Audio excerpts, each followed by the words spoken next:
Guys try करो इस question का आंसर देने की। ये क्वेश्चन जो है वो 1857 रिवोल्ट के कारणों से जुड़ा है, खासकर सिपाही असंतोष यानी कि सिपॉय डिस्कंटेंट से।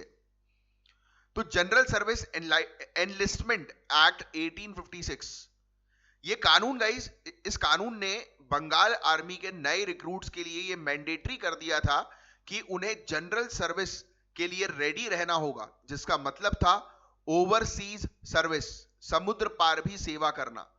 पहले बंगाल आर्मी के सिपॉयज को एक तरह से छूट थी कि उन्हें समुद्र पार नहीं भेजा जाएगा, जिसे काला पानी टैबू माना जाता था, यानी समुद्र पार करना मतलब कि धर्म के खिलाफ माना जाता था। और इस कानून ने इस छूट को खत्म कर दिया। यह सिपाही में असंतोष का एक प्रमुख कारण बन गया।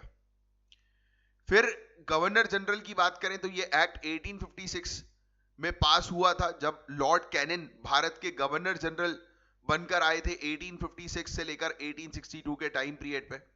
तो स्टेटमेंट 1 में कहा गया है कि यह एक्ट लॉर्ड डलहौजी ने पास किया था, जो कि गलत है भाई। इसे लॉर्ड कैनिंग ने पास किया था, ठीक है, इस वाले कानून को, general service enlistment act 1856। Next, अब पोस्ट ऑफिस एक्ट 1854 की बात हो रही है। इस एक्ट से पहले सिपाहियों को फ्री पोस्टेज यानी कि मुफ्त डाक सेवा की सुविधा मिलती थी, जिससे वे अपने दूर दराज के घरों में चिट्ठी भेज पाते थे, लेटर भेज पाते थे।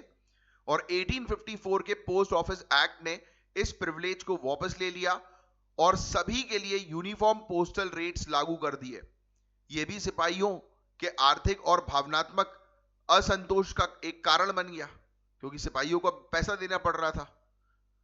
और गवर्नर जनरल की बात करें तो यह एक्ट 1854 में पास हुआ था और उस समय भारत के गवर्नर जनरल लॉर्ड डलहौजी थे 1854 में।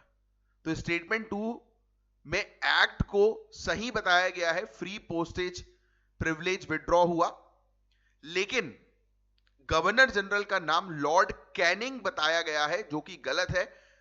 एक्ट लॉर्ड डलहौजी के समय पास हुआ, तो वो इंटरचेंज कर दिया इन दोनों स्टेटमेंट में, उसमें इनके नाम, गवर्नर जनरल के नाम, बाकी तो चीजें सही है ना। तो देखो इस टाइप के भी क्वेश्चंस आते हैं, तो ऐसी अंडरस्टैंडिंग क्रिएट करके रखो।